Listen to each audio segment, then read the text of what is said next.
Hello everyone. तो कैसे हैं आप लोग? उम्मीद है आप लोग काफी अच्छे होंगे। तो स्वागत है आपका हमारे यूट्यूब चैनल। सो फ्रेंड्स, आज हम आज के एक और नए वीडियो के साथ एक और नए लेक्चर के साथ में बात करने वाली क्लास 12 की हिस्ट्री का बुक नंबर 3 का लेसन नंबर 11, जिसका नाम है विद्रोही और राज 1857 का आंदोलन, और उसके व्याख्यान यानी पूरे विस्तार से पढ़ने वाले हैं। आज का जो लेक्चर वीडियो होने वाला है, लेक्चर वीडियो 2 होने वाला है। लेक्चर 1 जो हमने कंप्लीट कर लिया है।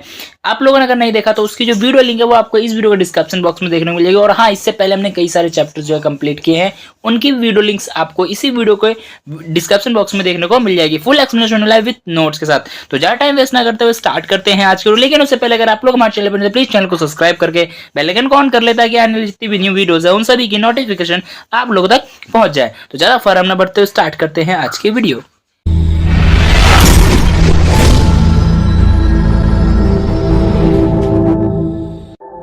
सो फ्रेंड, जैसे कि मैंने बताया, आज हम पढ़ने वाले हैं लेक्चर नंबर 2, क्योंकि लेक्चर 1 जो है हमने कंप्लीट कर लिया है। ठीक है, और जो भी स्टूडेंट लेक्चर 1 देख के आए तो उनको पता होगा कि लेक्चर नंबर 1 में हमने यहां तक के सारे टॉपिक जो है क्लियर कर लिए थे। बाकी जो बच गया था यानी अवध में विद्रोह, ये आज का जो हमारा फर्स्ट टॉपिक रहने वाला है लेक्चर नंबर 2 का। तो ज्यादा टाइम वेस्ट ना करते स्टार्ट करते हैं आज का वीडियो। तो सबसे पहला टॉपिक हमारा क्या आता है? अवध में विद्रोह। मैं इसे थोड़ा छोटा कर लूंगा, ठीक है।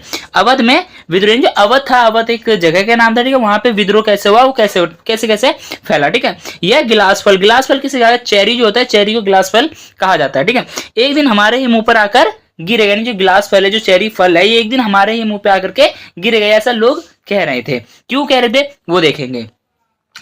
1851 में गवर्नर जनरल लॉर्ड डलहौजी ने अवध की रियासत के विषय में कहा था। जो 1857 का जो 1851 में था, जो गवर्नर जनरल लॉर्ड डलहौजी था, उन्होंने अवध की रियासत यानी वहां की जो सत्ता है, शान शौकत है, शासक है, उसके विषय में कहा था कि यह गिलास फल एक दिन हमारे ही मुंह पर आकर गिरेगा। कि जो शासक जो है, उनके जो अधीन काम कर रहे हैं, तो वो हमारे ही मुंह पे आके गिरे। देखो, अंग्रेज उनके क्या करता है, अपना पूरा पूरा कब्जा कर लिया था। तो वही उसी को लेकर के ये लॉर्ड डलहौजी बोल रहे हैं कि जो हमारी गिलास फल एक दिन हमारे मुंह पे आगे गिरेगा, यानी कि हम खुद ही अपने पैरों पे कुल्हाड़ी मारने वाले हैं।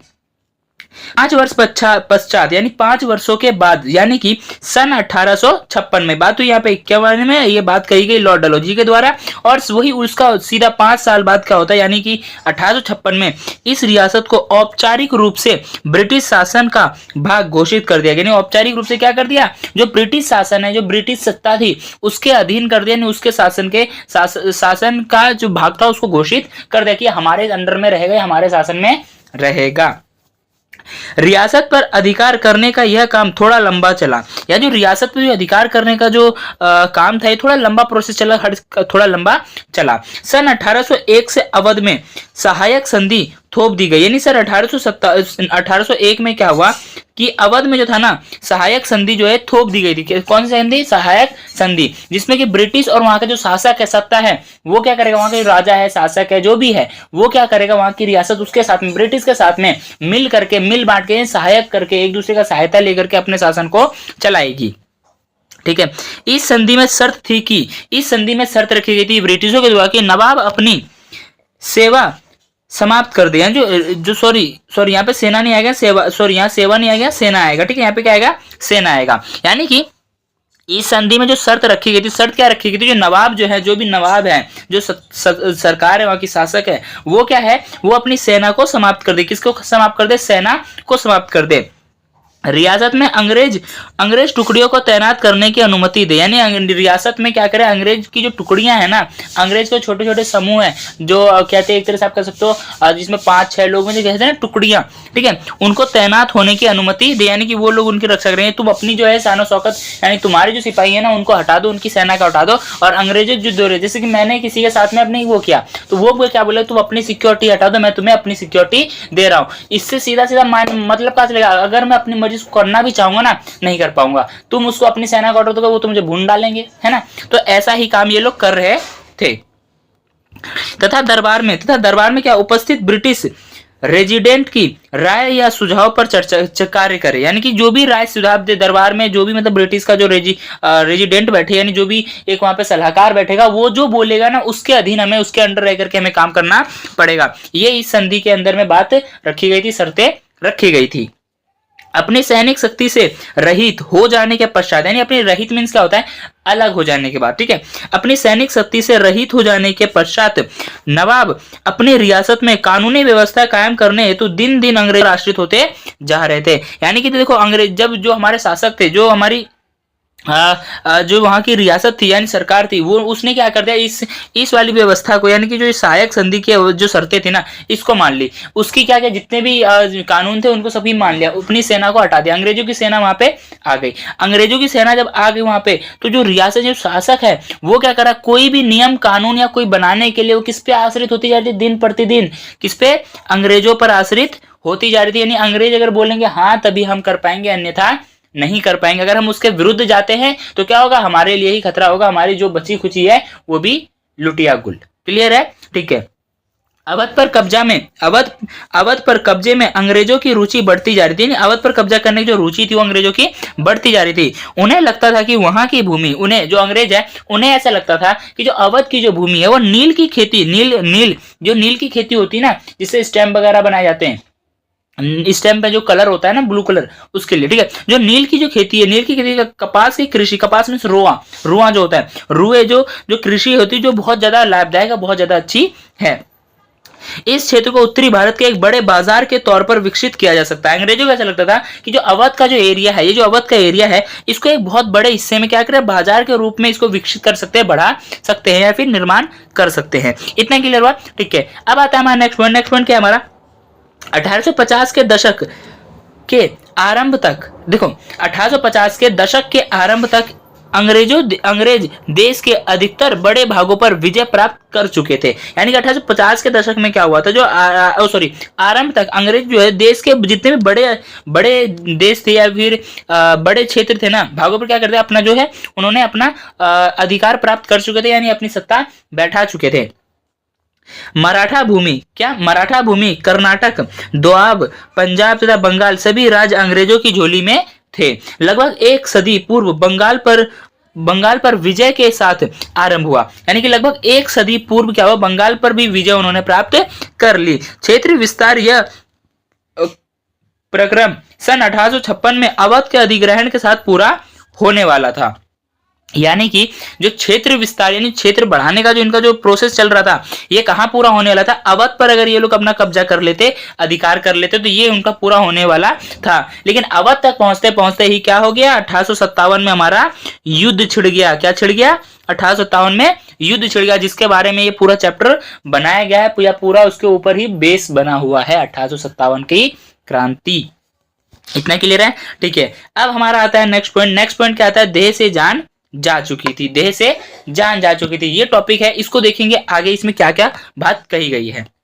लॉर्ड डलहौजी द्वारा दिए गए इस अधिग्रहण से सभी क्षेत्रों तथा रियासतों में गहन असंतोष था। यानी कि जो लॉर्ड डलहौजी ने क्या बात कही थी, जो ये गिलास फल जो है एक दिन हमारे ही मुंह पर आकर गिरेगा। यानी कि ये जो हम जो नीति अपना रहे हैं, जो उन्होंने जो शर्तें रखी, अगर हम उसको अपनाते हैं, माने कि वो एक टाइम पे हमारे लिए ही हावी बन जाएगा, हमारे प्रति ही बुरा होगा। और सेम वही चीजें यहाँ पे अब घटित होने वाली है। देखो लॉर्ड डलहौजी के द्वारा जो बात कही गई थी कि ये गिलास फल एक दिन हमारे ही मुंह पे आके गिरेगा, उससे क्या है, पूरे क्षेत्र में, सभी क्षेत्रों में जो रियासत थी ना, उसके मन में एक गहन असंतोष की भावना थी, बन चुकी थी। परंतु इतना क्रोध कहीं नहीं था, इतना ज्यादा क्रोध कहीं नहीं था जैसा उत्तर भारत की शान कहे जाने वाले अवध की रियासत में था। इतना क्रोध कहीं पर नहीं था जितना क्रोध की अवध की भारत की शान कहे जाने वाले अवध की रियासत में था। ठीक है, देखो क्या था अवध की रियासत, देख लेते हैं। यहाँ के नवाब वाजिद अली शाह, जो हमारे अवध के जो वो थे, अवध के जो रियासत के जो शासक थे, उसका नाम क्या था, वाजिद अली शाह, को यहाँ यह कहते हुए गद्दी से हटाकर कोलकाता निष्कासित कर दिया कि, यानी कि अवध के जो शासक थे वाजिद अली यहाँ के जो नवाब थे वाजिद अली शाह को यह कहते हुए, अंग्रेजों ने यह कहते हुए निष्कासित कर दिया या उनकी गद्दी से हटा दिया कि क्या है, तुम इस गद्दी पे बैठ करके सही तरीके से शासन नहीं चला रहे हो। इस वजह से उनको अंग्रेजों ने हटा दिया। देखो यहाँ के नवाब वाजिद अली शाह को यह कहते हुए गद्दी से हटाकर कोलकाता निष्कासित कर दिया था कि वह भली प्रकार से शासन नहीं चला रहे थे। अनौवेशिक राजा ने यह निराधार निष्कर्ष भी निकाल लिया, यानी कि निष्कर्ष भी ऐसा निकाला कि जो निराधार इन किसका कोई जिसका कोई आधार ही नहीं है। वाजिद अली शाह लोकप्रिय नहीं थे, वो भी कैसा निराधार यानी बिना आधार वाला, यानी बिना हाथ पांव वाला, एक ऐसा कहते हैं ना बिना पाई वाला पैर जो चौकी कहते हैं, एक कहावत है, अजीब सी मुहावरा है, ठीक है, वैसा कुछ। तो यानी कि एक ऐसा आधार, ऐसा बेसिन, ऐसी उन्होंने बात कही जो जिसमें कि जान प्राण कुछ थी ही नहीं। वाजिद अली क्या था, बहुत ज्यादा लोकप्रिय थे जनता के मन में, लोगों के मन में, लेकिन अंग्रेजों ने क्या कहा कि तुम ढंग से शासन नहीं चला रहे हो और लोगों के लिए तुम क्या हो, लोकप्रिय नहीं हो। ऐसा किसने कहा, अंग्रेजों ने कहा। उनको किससे, गद्दी से हटाते टाइम। हटाने का रीजन क्या दिया कि तुम शासन नहीं चला रहे।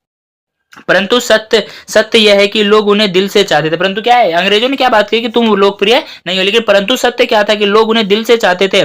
जब वह अपने प्यारे लखनऊ को छोड़कर जा रहे थे तो अनेक लोग विलाप करते हुए, रोते रोते हुए कानपुर तक उनके पीछे आए थे। यानी जब निष्कासित किया गया था, यानी निष्कासित करके कहाँ भेजा गया था, कोलकाता जब उन्हें भेजा गया था, तो जब वो जा रहे थे तो कोलकाता, उनके जो चाहने वाले लोग थे, देखो चाहने वाले पूरे ग्राम, पूरा जो रियासत की जो लोग थी, सभी लोग चाहने वाले थे, वो सभी लोग कहाँ तक विलाप यानी रोते रोते कहाँ तक आ गए थे, कानपुर तक उनके पीछे पीछे आए थे। इतना क्लियर है, ठीक है। अब आता है हमारा नेक्स्ट पॉइंट। नेक्स्ट पॉइंट क्या है, नवाब के निष्कासन से उत्पन्न हुआ दुख। नवाब के द्वारा जो उत्पन्न हुआ ना ये दुख, अपमान के इस व्यापक अनुभव को उसे व्यक्त के कई प्रेक्षकों ने दर्ज किया, यानी उस समय के कई प्रेक्षक जो थे, लेखक थे, उन्होंने दर्ज किया है। यानी जब देखो नवाब के निष्कासन के समय में उत्पन्न हुआ जो दुख था ना सॉरी फ्रेंड्स यानी कि नवाब के निष्कासन से उत्पन्न हुआ जो दुख था, उसको कई सारे प्लस जो अपमान किया गया, ठीक है, उसके उस टाइम के कई सारे ऐसे लेखक थे जिन्होंने उसको उस टाइम के दुख को क्या क्या मतलब देख करके लिखा, या लेखनी में लिखा गया, ठीक है, दर्ज किया गया। एक ने लिखा कि देह से जान जा चुकी थी, एक ने ऐसा लिखा कि देह से जो है जान वो जा चुकी थी। शहर की काया बेजान थी, शहर की जो काया थी वो बेजान थी, जान जा चुकी थी। कोई सड़क, कोई बाजार और घर ऐसा ना था जहां से जाने अलमा से बिछड़ने पर विलाप का शोर ना गूंज रहा हो। यानी जाने अलमा क्या है, यानी बिछड़ने का, यानी दुख प्रकट करने का ये था, जाने अलमा से बिछड़ने पर विलाप का शोर ना गूंज रहा, विलाप ना हो रहा हो, ऐसा कोई भी जगह नहीं था, ऐसा कोई भी घर नहीं था। नवाब को हटाए जाने से दरबार तथा उसकी संस्कृति भी समाप्त हो गई। यानी कि नवाब के हटने से क्या हुआ, वहां की जो संस्कृति, वहां का जो समाज था, दरबार था, वो सारी चीजें समाप्त हो गई थी। संगीतकारों, कवियों, नर्तकों, कारीगरों, नौकरों, बावर्चियों और सरकारी कर्मचारियों तथा अनेक लोगों की रोजी रोटी का साधन समाप्त हो चुका था। देखो जो वाजिद अली शाह थे वो क्या करते थे, उस टाइम पे राजे रजवाड़े हुआ करते, वो लोग क्या करते, संगीत का भी शौक था, ठीक है, बहुत कवियां भी लगते थे लिखवाने के लिए, ठीक है, कविताएं वगैरह, नर्तक यानी जो नर्तिकाएं होती थी वो होते थे, कई सारे कारीगर होते थे जो अपने हाथों से कारीगरी वगैरह करते थे, मतलब बावर्ची सारे चीजें थे। उन सभी का क्या हुआ, जब वाजिद अली साहब को वहां से निष्कासित कर दिया गया तो उन सभी का रोजी रोटी का साधन जो है वो समाप्त हो गया था। इतना क्लियर है, ठीक है। अब आता है हमारा नेक्स्ट पॉइंट। नेक्स्ट पॉइंट क्या है हमारा, फिरंगी राज का आना और एक दुनिया का खात्मा। अब क्या था हमारा, फिरंगी राज का आना और एक दुनिया का खात्मा। आना मीन्स उसका आगमन और एक दुनिया खात्मा, एक दुनिया जो पहले से बसी हुई थी उसका जो है अंत होता जा रहा था। अभी हमने यहाँ पे क्या देखा, फिरंगी राज आया, फिरंगी राज के आने से वाजिद अली शाह की सत्ता गई, तो क्या हुआ, एक फिरंगी राज का आना और पहले एक दुनिया का खात्मा। सेम वही टॉपिक हमारा यहाँ वापस रिपीट हो गया, लेकिन थोड़ा और ज्यादा डीप जाएंगे।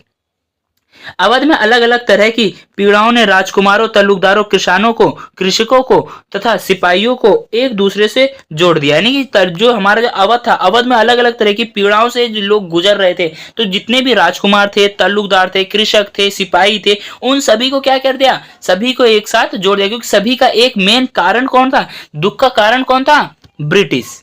सभी का एक मेन मोटिव, एक सबका जितने दुख सबके अलग अलग थे, किसी की जमीनें जा चुकी है, किसी की सेना जा चुकी है, किसी की कुछ जा चुका है, किसी का घर जा चुका है, किसी का जो है उसका जो पंचायत करने की शक्ति है वो जा चुकी है, मतलब कई सारी चीजें जो है जा चुकी है, लेकिन सबका एकमात्र कारण कौन था, ब्रिटिश। ठीक है, सभी लोगों का ध्यान अंग्रेजों के शोषण पर था। सभी लोगों का ध्यान कहाँ था? अंग्रेजों के शोषण पर। जो अंग्रेजों द्वारा जो शोषण किया जाता, सभी का ध्यान उस पर था। तथा अंग्रेजों के आने से सिर्फ नवाब की गद्दी नहीं गई। जो अंग्रेज जब आया, अंग्रेज का जब आगमन हुआ तो सिर्फ नवाब की गद्दी, वाजिद अली शाह की गद्दी नहीं गई, बल्कि ताल्लुकदारों को भी लाचार कर दिया। जो ताल्लुकदार थे, जो अपने तकरीबन उनके कितने भी 100-200 वो भी लोग भी सिपाही को रखते थे। ठीक है, उनके भी अपने अपने किले हुआ करते थे, वो लोग उनकी भी चीजें समाप्त, उनको भी लाचार कर दिया गया।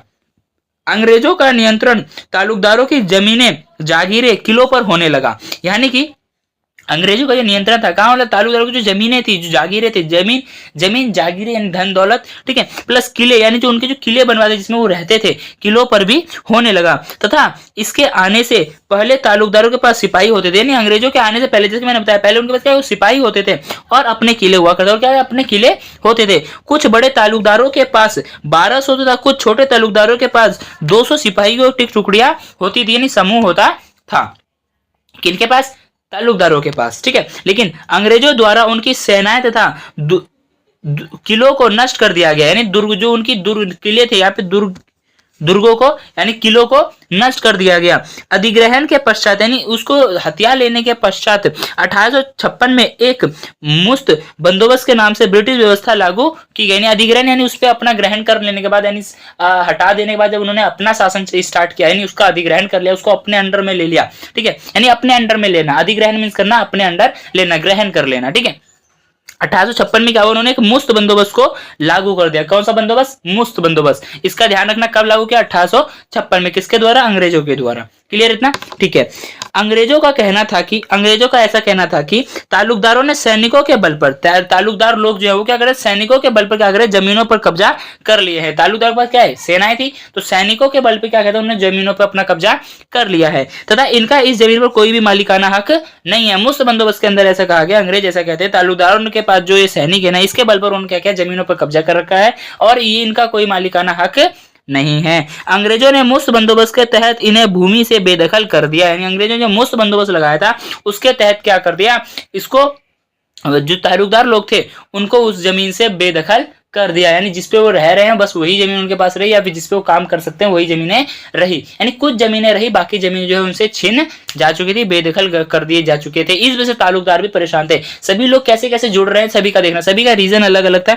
इसलिए इसको जो है 1857 की क्रांति को ही प्रथम जो है स्वतंत्रता संग्राम भी कहा जाता है। और ये जाकर के कैसे सफल नहीं होता ये भी हम आगे पढ़ेंगे, और मैं बहुत अच्छे से एक्सप्लेन करूंगा कि आप लोग कैसे वो पहला जो हमारा स्वतंत्रता संग्राम सफल क्यों नहीं हो पाया। ठीक है, जिससे क्या है? तालुकदारों के पास 67% गांव क्या थे? 67% गांव, जो सिर्फ 38% बचे थे। ठीक है, यहाँ पे बचे थे।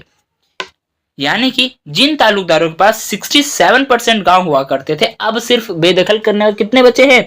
38% बचे हैं। तथा बाद में वह भी हाथ से चले गए था। बाद में क्या, जो बचा खुचा था वो भी बराबर हो गया, चला गया। इतना क्लियर है? ठीक है, अब आता है अंग्रेज जो लोग थे वो मानते थे कि तालुकदारों से जमीन छीन कर किसानों को दे देंगे। यानी तालुकदारों जो अंग्रेज है वो ऐसा मानते थे, तालुकदारों का जो जमीन है ना, उन जमीनों को छीन करके हम क्या करेंगे? किसानों को दे देंगे या फिर किसानों में बांट देंगे, जिससे किसानों के शोषण में कमी आएगी। जिससे क्या होगा? किसानों का जो शोषण हो रहा है ना, यानी कि राजस्व जो है उसकी मांग बढ़ती जा रही है, वो चुका नहीं पा रहे हैं, उसमें कमी आएगी। ठीक है, राजस्व बढ़ेगा। ठीक है, और क्या होगा? जब वो कृषि करेंगे, खेती करेंगे, तो राजस्व में भी वृद्धि होगी, हमें कर भी ज्यादा मिलेगा, यानी कर में भी वृद्धि होगी। परंतु ऐसा नहीं हुआ। क्या हुआ? ऐसा नहीं हुआ। सिर्फ राजस्व बढ़ा, शोषण में कोई कमी नहीं आई। हम जैसा कि अंग्रेजों ने सोचा था, सारा किया कराया तो अंग्रेजों का ही था, लेकिन अंग्रेज ऐसे सोच रहे थे कि हम करेंगे तो जो किसान है उसका थोड़ा जीवन जो है खुशहाल हो जाएगा, थोड़ा बेहतर हो जाएगा, तालुकदारों से जमीन छीन के हम किसानों को दे देंगे और शोषण में कमी आएगी, प्लस हमारा कर बढ़ेगा। लेकिन शोषण में कमी नहीं आई, उल्टा और ज्यादा बढ़ गया। तुम्हारे पास इतनी जमीन है और तुम इतनी खेती कर पा रहे हो, ये वो और भी कई सारी चीजें, यानी शोषण बराबर रहा, उससे ज्यादा हो गया, लेकिन जो कर था, कर में भी वृद्धि हुई, कर में तो वृद्धि हुई, शोषण में भी वृद्धि हुई, कोई सुधार नहीं आया। किसानों को अंग्रेजों से कोई उम्मीद नहीं थी। जो किसान लोग थे ना, उनको अंग्रेजों से कोई उम्मीद नहीं थी, और अंग्रेज लोगों के मन में भी किसानों के प्रति कोई हमदर्दी नहीं थी। वो लोग, उनको सिर्फ अपने कर से, अपने राजस्व से मतलब था, बाकी तुम जियो मरो उनको कोई फर्क नहीं पड़ता है। उन्हें उम्मीद ताल्लुकदारों से थी, उन्हें उम्मीद, जो किसान थे ना उसको उम्मीद किससे थी? ताल्लुकदारों से, क्योंकि वो देखो वो ताल्लुकदार लोग वो गांव में रहा करते थे, उन्हीं के किसानों के साथ ही रहते थे, उनकी जो भले बुरे यानी सारी चीजों में उनका जो है साथ भी देते थे। ताल्लुकदार देखो उनसे कर तो लेते थे लेकिन उनका बुरे वक्त में साथ भी देते थे, लेकिन अंग्रेज ऐसा कुछ भी नहीं है, सिर्फ वो बुरा ही वक्त ला रहे, साथ नहीं दे रहे हैं। इसलिए अंग्रेजों से लोहा लेने के लिए लखनऊ में जाकर बेगम हजरत महल के खेमे में शामिल हो गए, यानी कि जो लोहा में बदला लेने के लिए, लोहा में बदला लेने के लिए, इसलिए अंग्रेजों से बदला लेने के लिए जो लखनऊ में गए और जो बेगम हजरत महल ना उसके खेमे में यानी उसके समूह में गुट में जाकर के शामिल हो गए। किससे? अंग्रेजों से बदला लेने के लिए। किसान परेशान होकर सैनिकों तक पहुंच चुके थे। जो किसान है ना, किसान समुदाय जो था वो परेशान हो चुका था अंग्रेजों के शोषण से। अब वो कहां पहुंच चुका था? सैनिकों तक पहुंच चुका था। सैनिक क्यों भड़के हुए थे? सैनिक भड़के हुए थे हमारे कारतूस की वजह से। आप लोगों ने लेक्चर 1 देखा तो मैंने बहुत अच्छे से वहां पे एक्सप्लेन किया है कि कारतूस में किस क्या क्या वजह थी। मैं एक बार फिर बताता हूँ, कारतूस जो था उसमें गाय और सुअर की चर्बी का लेप लगा हुआ था, जिसको दांत से खींचना पड़ रहा था, जिससे क्या है जो मुस्लिम और हिंदू धर्म में दोनों का धर्म जो है भ्रष्ट हो रहा था। ठीक है, तो उसी चीज से भड़के हुए थे कौन लोग? सैनिक लोग। और सैनिक लोग फिर ताल्लुकदार लोग भी भड़के, क्योंकि उनकी सारी सत्ता खत्म हो चुकी थी, छीन चुकी थी। अब हमारे शामिल कौन हो गया? हमारे किसान भी इसमें शामिल हो गए। ठीक है, क्योंकि सैनिक भी कम वेतन था, वक्त पर छुट्टी ना मिलने से क्या थे? परेशान थे। ये बात तो थी, साथ में मेन रीजन हमारा क्या था? कारतूस का मैटर था। मेन जो हमारा जो बेस यानी युद्ध छिड़ने का जो कारण बना वो क्या बना? हमारा कारतूस का बना। इतना क्लियर है? ठीक है, अब आता है हमारा नेक्स्ट पॉइंट क्या है? यहीं 1820 के दशक में अंग्रेज अफसर तथा सिपाहियों के रिश्ते काफी दोस्ताना हुआ करते। बात करते हैं इससे पहले की, यानी कि अभी जो अंग्रेज और सिपाहियों के बीच में इतना जो युद्ध चल रहा है, ये जो युद्ध मतलब संग्राम हो रहे हैं, आंदोलन हो रहे हैं, यानी कि बात करते हैं ये हम 1820 के टाइम की। तो उस टाइम पे जो अंग्रेज है और जो हमारे ये हैं सिपाही थे, इन दोनों के बीच में काफी ज्यादा अच्छे जो थे रिश्ते बने हुए थे। ठीक है, काफी दोस्ताना वाला व्यवहार था। सभी लोग क्या है साथ में तलवारबाजी करते थे, मौज मस्ती करते थे। ठीक है, शिकार अंग्रेजों को तो हिंदुस्तानी बोलने भी आती थी, कुछ अंग्रेजों को आता था हिंदुस्तानी बोलना भी आता था, लेकिन वही हिंदुस्तानी बोलना चाहते थे या उनको आता था। ठीक है, अब देखो 1840 के दशक में यह रिश्ते खत्म होकर तथा दूसरे को नीचा दिखाना, गाली गलौज करना तथा संदेह करना आदि आरंभ हो गया। यानी ये जो रिश्ते थे कुछ टाइम बाद यानी 1840 के दशक में क्या हुआ कि जो रिश्ते थे ना ये खत्म हो गए। क्या हुआ? एक दूसरे को नीचा दिखाने लग गए, यानी एक दूसरे को क्या करने लगे? तुम ये हो वो हो, तुम्हारे पास ये नहीं है वो नहीं है, तो नीचा दिखाने लगे, तुम कारे हो गोरे हो, ऐसा करके क्या है इनको नीचा दिखाने लगे। प्लस हमारे इंडियंस को क्या है गाली देने लग गए थे, गाली गलौज करने लगे, जिस वजह से क्या हुआ ये जो रिश्ते थे वो समाप्त हो गए। ठीक है, इतना क्लियर हुआ? ठीक है, मुझे उम्मीद है कि यहाँ तक आपको सारी चीजें क्लियर हो गई होंगी। अब आता है हमारा नेक्स्ट पॉइंट, क्या आता है? विद्रोही क्या चाहते थे। अब हम देखने वाले जो विद्रोह करने पर जो उतारू हुए थे ना वो लोग आखिर चाहते क्या थे। ठीक है, 1857 का विद्रोह अंग्रेजों के लिए काफी भयानक विद्रोह साबित हुआ। जो 1857 का जो विद्रोह था काफी ज्यादा भयानक साबित हुआ। क्यों? क्योंकि इसमें पूरा देश शामिल हो चुका था। हिंदू, मुस्लिम, सिख, ईसाई जितने भी लोग थे सभी लोग शामिल हो चुके थे। ईसाई लोग शामिल, क्योंकि ईसाई तो बनाना ही चाह रहे थे ना वो लोग, तो सबका धर्म भ्रष्ट करके। ठीक है, इस विद्रोह की शुरुआत सैनिकों से शुरू हुई। ये जो विद्रोह था इन 1857 का जो विद्रोह था कहां से शुरू हुई? सैनिकों से शुरू हुई, लेकिन लोगों के जुड़ने से यह एक राष्ट्र विद्रोह तक पहुंच गया। लेकिन लोगों के जुड़ने से क्या हुआ? एक राष्ट्र विद्रोह तक पहुंच गया तथा इसमें समाज के और वर्गों के लोग भी शामिल हुए, यानी और भी समाज के जितने वर्ग थे ना वो लोग भी इसमें शामिल होते चले गए। किसी उद्देश्य से शामिल हुए, हर कोई जो लोग था सभी लोग अपने अलग अलग उद्देश्य से इसमें शामिल हुए। अलग अलग सामाजिक वर्ग के लोग भी इस विद्रोह में शामिल हुए थे। अंग्रेजों के द्वारा शोषित थे, यानी वो सभी लोग शामिल हुए थे जो लोग अंग्रेजों के द्वारा शोषित हुए थे, यानी जो लोग अंग्रेजों से शोषण से परेशान थे वो सभी लोग क्या थे इसके विद्रोह में जुड़े थे। इतना क्लियर है? ठीक है, अब आता है हमारा नेक्स्ट पॉइंट क्या आता है? विभिन्न सामाजिक समूह की दृष्टिकोण में फर्क। अब हम यहाँ देखने वाले हैं कि जो ये जितने सामाजिक जो समूह जुड़े थे हमारे विद्रोह में उन सभी का सबका मोटिव क्या था, यानी सभी का जो उद्देश्य था, उद्देश्य क्या क्या था वो देखने वाले। उद्देश्य सबका एक तो था नहीं, सैनिकों का अलग था, ताल्लुकदारों का अलग था, किसानों का अलग था और जो बाकी के जो लोग जुड़े उनका अलग था। तो हम देखेंगे वो उनका उद्देश्य क्या क्या था। ठीक है, राजा था नवाब। अब हम देखने वाले, मैं कलर चेंज कर देता हूं। अब हम देखने वाले कि राजा और नवाब इसमें क्यों जुड़े। कई शासक जैसे नाना साहेब बहादुर शाह जाफर, रानी लक्ष्मीबाई, कुंवर सिंह अपनी खोई हुई सत्ता प्राप्त करने के लिए विद्रोह में शामिल हुए। जो उनकी सत्ता शान शौकत थी छीन चुकी थी, उसको प्राप्त करने के लिए किसमें शामिल हो गए? विद्रोह में शामिल हो गए। ठीक है, अब आता है, आप देखेंगे जमींदार तो ताल्लुकदार, वो लोग भी शामिल हुए इस विद्रोह में। वो किस वजह से शामिल हुए? यह लोग अपने छीनी हुई भूमि के लिए, या जिनसे जो भूमि थी, इनके पास जो सेनाएं थी जो समाप्त कर दी गई, इनसे जो स्थानीय पंचायत बैठाते थे ये लोग, वो भी समाप्त कर दी गई। पहले का जो हमने जो पढ़ा था, पहले क्या था, हमने लेसन 10 में पढ़ा था कि जो विवाह होते थे ना, जो शादी जो होते थे, वो क्या होता है, मुखिया के सामने होते थे। ठीक है, तो वो सारी चीजें भी छीन ली गई थी अंग्रेज द्वारा। तो यानी अब बात मेन मोटिव क्या है, छीनी हुई भूमि के लिए सेना प्राप्त करने के लिए किसमें जुड़ गए? विद्रोह में जुड़ गए। कौन? जमींदार तथा ताल्लुकदार। इतना क्लियर है? ठीक है, अब आता हमारा व्यापारी वर्ग। व्यापारी वर्ग क्या था? जो व्यापार करने के लिए था ना, यानी व्यापार करने जाता था। व्यापारी वर्ग क्यों परेशान था, क्यों जुड़ा वो? ठीक है, छोटे मोटे व्यापारियों के लिए उद्योग अंग्रेजों ने आने से बंद पड़ गए। यानी जो छोटे मोटे जो व्यापारी थे ना, उनके उद्योग क्या थे? बंद पड़ गए। अंग्रेजों के आने से क्या हुआ? बंद पड़ गए। इनसे अत्यधिक कर लिया जाता था। जो छोटे मोटे व्यापारी थे, इनसे क्या होता? बहुत ज्यादा कर लिया जाता था, जिससे व्यापारी वर्ग ने इस विद्रोह में शामिल होना चाहा। जिससे व्यापारी वर्ग भी इसमें शामिल हुआ या फिर शामिल होना चाहा। अब हम देखेंगे किसान वर्ग। इसमें किसान क्यों जुड़े थे? किसान वर्ग अंग्रेजों की अलग अलग योजनाओं, जमीन पर फसल की उचित कीमतें ना मिलने पर विद्रोह में शामिल हुए। यानी किसान वर्ग था, जो किसान वर्ग था, वो इस विद्रोह में क्यों जुड़ा?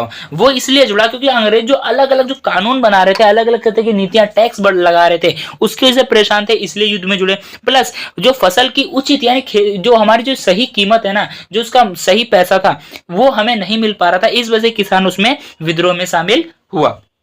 इतना क्लियर है? ठीक है, अब हम देखने वाले मौलवी और पंडित। इसमें इस विद्रोह में मौलवी और पंडित भी जुड़े। उनका जुड़ने का क्या रीजन था? यह सोचते थे कि अंग्रेजों द्वारा ईसाई धर्म के लाने से इनका धर्म नष्ट हो जाएगा। इनका जो ये ऐसा सोच रहे थे, ये इसलिए जुड़े इस विद्रोह में, इन्होंने ये सोचा कि अंग्रेजों के द्वारा जो ईसाई धर्म लाया जाएगा, इसकी वजह से क्या होगा? मौलवी यानी मुस्लिम धर्म, ठीक है, और पंडित यानी कि हिंदू धर्म, यानी दोनों का धर्म क्या होगा? नष्ट हो जाएगा। इसलिए मौलवी तथा पंडित भी इस विद्रोह में शामिल हुए।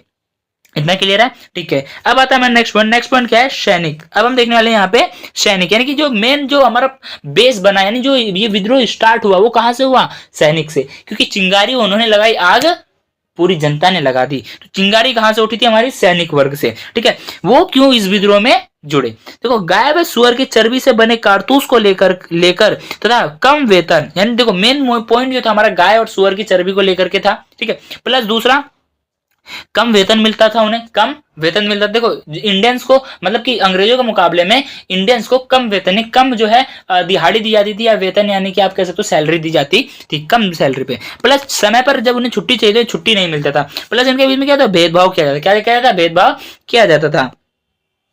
इस वजह से ये विद्रोह में शामिल हुए। जो सैनिक वर्ग था, किस वजह से शामिल हुआ?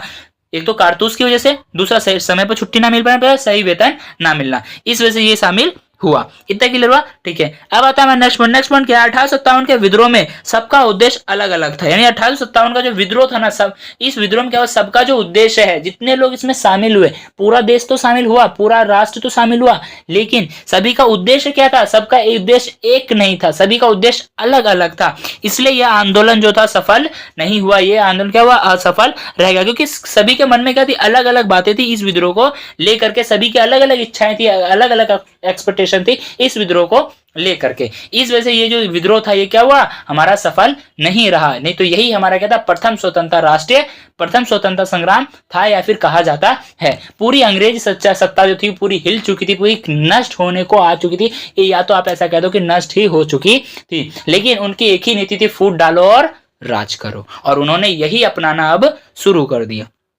ठीक है, अब आता है नेक्स्ट पॉइंट क्या है? एकता की कल्पना। अब हम देखने वाले एकता की कल्पना, यानी कि सभी लोग एकजुट कैसे रह गए। पहले देखो, पहले ऊंच नीच तो बहुत होता था, पहले लोगों में इतना एजुकेशन नहीं थी लोगों के पास, कि वो लोग पहले क्या कहते, पहले धर्म को लेकर कुछ ज्यादा ही। अभी भी कई सारे ऐसे लोग हैं, मैंने साले नहीं बोला, कई सारे ऐसे लोग हैं जो क्या करते हैं, धर्म को लेकर के विद्रोह करने को उतारू हो जाते हैं। ठीक है, वो कुछ होते हैं दिमाग से पैदल। तो देखो, उस टाइम पे ऐसी इतनी ज्यादा भेदभाव होने के बाद भी कैसे इतने सारे लोग, एकता कैसे बनी रही? उसका कारण देखो क्या था। 1857 में विद्रोहियों द्वारा जारी की गई घोषणाओं में, यानी 1857 में जो विद्रोही थी, जो विद्रोह करने को उतारू थे, उनके द्वारा ये जारी की गई घोषणाएं जारी की थी, जिसमें क्या कहा गया था, जाति तथा धर्म का अंतर किए बगैर, यानी कोई भी ये घोषणा जारी किया गया था कि जाति का धर्म का अंतर किए बिना क्या करना है, समाज के सारे वर्गों का आह्वान किया गया था, यानी कि सभी वर्गों का क्या आह्वान यानी बुलाया गया था कि आप लोग आइए और हमारे साथ शामिल होइए या इस विद्रोह में हमारा साथ दीजिए। अनेकों घोषणाएं मुस्लिम राजकुमारों अथवा नवाबों की ओर से था। अनेक ऐसे कई सारे घोषणाएं थी जो कि मुस्लिम राजकुमार थे, नवाब थे, उनके द्वारा भी किया गया था, उनके नाम से जारी किए गए थे, उनके नाम से भी जारी किए गए थे। विद्रोह में शामिल हिंदुओं की भावनाओं का ध्यान रखा जाता था, यानी विद्रोह में जो लोग शामिल हुए थे, जो हिंदू शामिल, देखो इसमें मेन पॉइंट इसको कंप्लीट करते हैं। इस विद्रोह को एक ऐसे युद्ध के तौर पर प्रस्तुत किया जा रहा था जिसमें हिंदू तथा मुसलमान दोनों की लाभ हानि समान थी, यानी कि जो विद्रोह हमारा हुआ था, इस विद्रोह में सभी हिंदू धर्म प्लस जो मुस्लिम धर्म, देखो इसमें एक बात कही गई थी कि बिना आपको किसी भी धर्म और धर्म जाति में अंतर किए बिना ही आपको क्या करना है, समाज के सारों लोगों का मैं आह्वान करता हूं इस विद्रोह के लिए। प्लस ये घोषणा जो थी मुसलमानों नवाबों के साथ किया गया था और विद्रोही लोग थे बहुत सारे लोगों के साथ भी क्या कहते, जो राजकुमार थे, नवाब थे, उनके लिए उनके ओर से भी जारी किए गए थे। ठीक है, विद्रोह में शामिल जितने भी हिंदू लोग शामिल होते हैं उनकी भावनाओं का ख्याल रखने को कहा गया था, किसको, मुस्लिमों को, किसको कहा गया था, मुस्लिमों को। और हिंदू गुट में, यानी हिंदू गुट में देखो इन्होंने गुट बनाया था। ठीक है, एक बात करते पहले, इन्होंने एक गुट बनाया था, ए गुट और बी गुट। ठीक है, बी गुट में क्या था, इसका जो मेन लीडर था वो कौन था, हिंदू था, मैं एच लिख देता हूं, और जो हमारा ए गुट का लीडर था वो कौन था, एक मुस्लिम था। ठीक है, मैं एम लिख देता हूं। तो देखो मुस्लिम लीडर ने ये बात कही थी, यानी नवाबों में ने ये बात कही थी कि आपको, यहाँ नवाबों की बात हो रही है ना, नवाबों ने ये बात कही थी कि अगर हमारे गुट में अगर हिंदू है तो हमें उसकी भावनाओं का ध्यान रखना है, और हिंदुओं ने ये कहा था कि अगर हमारे गुट में अगर मुस्लिम कोई साथी शामिल है तो हमें उनका भावनाओं का, उनके धर्म का हमें क्या करना है, मान सम्मान करना है, तभी हम एक दूसरे के साथ चल सकते हैं। अब ऐसा नहीं है कि हम अंधाधुंध बस जो मन में आ रहा है हमारा किए जा रहा है। ठीक है, बहादुर शाह के नाम से जारी की घोषणा में मोहम्मद तथा महावीर दोनों की दुहाई देते हुए सामान्य जनता से इस लड़ाई में सम्मिलित होने की अपील की गई। ठीक है, रोचक बात यह है कि आंदोलन में हिंदू तथा मुस्लिम के मध्य खाई उत्पन्न करने के लिए अंग्रेजों द्वारा कई प्रयत्न किए गए, लेकिन उसके पश्चात भी इनमें कोई अंतर दिखाई नहीं पड़ा है, दिखाई नहीं दिया।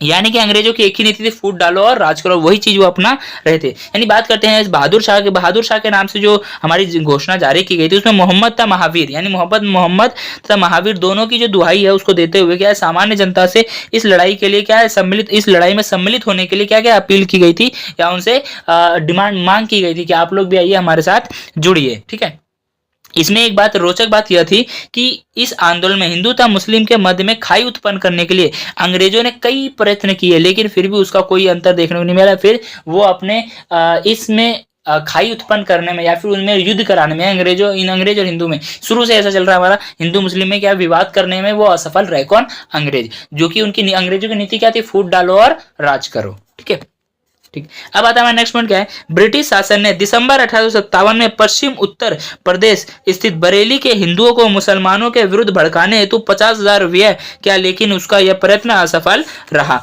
यानी कि एक घटना यह भी सामने आती है कि ब्रिटिश शासन जो था, ब्रिटिश शासन ने क्या किया, दिसंबर 1857 में जब ये युद्ध चल रहा था उस टाइम पे क्या हुआ, पश्चिम उत्तर प्रदेश स्थित बरेली के हिंदुओं को, यानी बरेली में जो हिंदू लोग रह रहे थे उन सभी को, हिंदुओं को मुसलमानों के विरुद्ध, यानी हिंदुओं को क्या क्या, मुसलमानों के विरुद्ध भड़का, यानी मुसलमानों के विरुद्ध भड़काने के लिए या फिर युद्ध छेड़ने के लिए क्या कहा, उन्हें 50,000 रुपए दिया, किलो भाई 50। उस टाइम पे 50,000 रुपए बहुत ज्यादा बड़ी रकम होती थी, बहुत ज्यादा बड़ा अमाउंट होता था। ठीक है, तो 50,000 रुपए क्या था, व्यय किया, लेकिन उसका कोई भी लाभ नहीं हुआ, लिया और सबने मिलकर खा पी लिया, कुछ ऐसा, या फिर नहीं माना हो। ठीक है, हमारी तो अभी आज की सोच ऐसी होगी, ले लो खा पी लो, कुछ नहीं करना, कोई दिक्कत नहीं, सब मिल बांट के खाएंगे।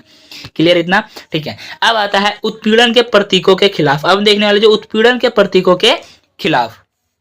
ठीक है, ब्रिटिश शासनकाल में विद्रोही अंग्रेजों की नीतियों का विरोध कर रहे थे। जो ब्रिटिश शासनकाल था ना, उसमें विद्रोही जो लोग थे, अंग्रेजों की जो नीतियां बनाई जा रही थी, अंग्रेजों द्वारा जो नीतियां बनाई थी, उसका विरोध कौन कर रहा था, विद्रोही कर रहे थे। देशी रियासतों के कब्जे और समझौतों का उल्लंघन करने के लिए अंग्रेजों की निंदा की जा रही थी। यानी देसी रियासतें जो थी ना, उस पे कब्जे और समझौते का जो उल्लंघन कर रहे थे कौन लोग, विद्रोही लोग कर रहे थे, प्लस अंग्रेजों की निंदा कर रहे थे कौन, विद्रोही लोग। विद्रोही नेताओं का कहना था, यानी जो लोग विद्रोह कर रहे थे उनका एक नेता था, मैंने जैसे कहा कि एक लीडर था, जो नेता था ना ये उनका उनका यह कहना था कि फिरंगियों पर विश्वास नहीं किया जा सकता, गोरों पर विश्वास, ब्रिटिशों अंग्रेजों पर विश्वास नहीं किया जा सकता। इस बात से क्रोधित थे, यानी कि जो बात ये लोग जो थे इस बात से क्रोधित थे कि छोटे बड़े जमीन के मालिकों की जमीनें छीन ली गई, छोटे बड़े जो भी जमीन के मालिक थे ना उनसे जो है उनका अधिकार छीन लिया गया है। और विदेशी व्यापार ने, और जो विदेशी व्यापार है, विदेशी व्यापार ने दस्तकारों, यानी दस्तकार जो हाथों से कुछ दस्तकारी वगैरह करते थे, वो बुनकरों यानी जो डलिया वगैरह शूब वगैरह अपना जीवन व्यतीत कर रहे थे, छोटे व्यापार थे, बुनकरों को तबाह कर दिया। किसने, अंग्रेजों ने। लोगों को प्रेरित किया गया कि सभी मिलकर अपने रोजगार, धर्म, सम्मान और असमानता के लिए विद्रोह में भाग लें। सभी को इतना हिम्मत दिया गया उनको कि तुम लोग आओ हमारे साथ में जुड़ो, अपने समानता, अपने रोजगार, अपने धर्म के लिए, अपने सम्मान के लिए, अपनी समानता यानी सभी में एक समान बराबरी का हिस्सा लेने के लिए कहा, आओ विद्रोह में भाग लो। विद्रोही नगर के धनवानों को जानबूझकर बेइज्जत करते। जो विद्रोही लोग थे ना, वो विद्रोही लोग जो थे नगर में जाते थे ना, तो वहां पे नगर के जो धनवान लोग थे, जो बड़े अमीर लोग थे ना, उनको जानबूझकर वो लोग बेइज्जत करते थे। गांव में उन्हें सूदखोरों के वहीं बही खातों में आग लगा दी। यानी यहाँ पे क्या आएगा, सूदखोर आएगा, सुखोदो नहीं आएगा, ठीक है। यहाँ पे क्या आएगा, सूदखोर आएगा। क्या आएगा, सूदखोर, यानी जो सूद का पैसा खाते हैं, यानी ब्याज का पैसा खाते हैं, ठीक है। जानबूझ का बेइज्जत करते थे। गांव में उन्हें सूदखोरों के बही खाते में आग लगा दी। गांव में गए विद्रोही लोग, जो गांव में जाते थे, जो उनके जो बही खाते होते थे जिसमें वो पूरा बायोडाटा लिखते थे, इसने इतना लिया, इतना मैंने कर लगाया, इतना टैक्स लगाया, तो वो सारी चीजें, इतना ऋण देना है, वो सभी जो बायो खाता, जो खाता होता था, जो कॉपी बुक होता था, उस टाइम पे क्या था, हाथों से लिखी जाती थी। आज तो हमारा टेक्नोलॉजी इतनी आगे बढ़ चुकी है, हम टेलीप्राइम पे कर देते हैं, बस डाटा पूरा सेव। लेकिन पहले क्या होता है, पहले पन्नों पे करते थे तो डाटा हमारे पास पड़ा रहता था, जिस वजह से क्या हुआ, जो बही खाते थे उनमें आग लगा दी गई, जिससे उसको सारा जो है मामला खत्म, ठीक है। तथा उनके घर बार भी तोड़फोड़ डालते थे। यानी जो विद्रोही लोग थे वो क्या कहते, उनके घर द्वार भी तोड़ देते थे। जैसे कि हमने लेक्चर 1 में पढ़ा था, कई लोग ऐसे अपने घर बार भी छोड़कर भाग रहे थे विद्रोहियों से डर के, ठीक है। इससे ज्ञात होता है कि विद्रोही सभी शोषक के विरुद्ध थे। यानी जी इससे हमें यह ज्ञात हो, जो विद्रोही थे ना, वो किसी एक को टारगेट नहीं कर रहे थे, उन्होंने उन सभी को टारगेट किया था जो लोग विद्रोही, जो लोग शोषण करते थे, जो लोग शोषक थे, यानी जो लोग जनता को दुख में देते थे, यानी दुख देते थे, उन सभी लोगों का उन्होंने विरोध किया है। परंपरागत ऊंच नीच को समाप्त करना चाहते थे। जो परंपरा शुरू से यानी पुराने समय से चलती हुई जो ऊंच नीच की जो प्रथा थी ना, उन सभी को क्या करना चाहते थे, समाप्त करना चाहते थे। इतना क्लियर हुआ, ठीक है। मुझे उम्मीद है आपको यहाँ तक सारी चीजें क्लियर हो गई होंगी। सो फ्रेंड्स, आज की जो वीडियो है काफी ज्यादा लंबी हो चुकी है, मैं उम्मीद करता हूं आपको यहाँ तक सारी चीजें क्लियर हो चुकी होंगी, ठीक है। तो आज की वीडियो को हम यहीं पे एंड करेंगे। बाकी के जितने भी टॉपिक्स बच गए हैं इसको हम लेक्चर नंबर 3 में, यानी कि लेक्चर 3 जो आएगा उसमें पूरी कोशिश करेंगे सारे टॉपिक्स को क्लियर कर दे। तो आज का जो हमारा लेक्चर 3 आने वाला है उसमें हमारा आएगा वैकल्पिक सत्ता की तलाश। हमारे लेक्चर 2 में, यानी कि लेक्चर 2 जो हमने पढ़ा, इसमें हमने उत्पीड़न के प्रतिरोध के खिलाफ जो जितने भी टॉपिक थे, हमने सारे टॉपिक्स को बहुत अच्छे से क्लियर किया। मुझे उम्मीद है आपको यहाँ तक सारी चीजें क्लियर हो गई होंगी। तो ध्यान से चैनल को सब्सक्राइब करके बेल आइकन को ऑन कर ले, ताकि आने वाली जितनी वीडियोस हैं उन सभी की नोटिफिकेशन आप लोगों तक पहुंच जाए। तो मिलते हैं नेक्स्ट वीडियो में नेक्स्ट टॉपिक के साथ, तब तक के लिए bye bye, thanks for watching this video.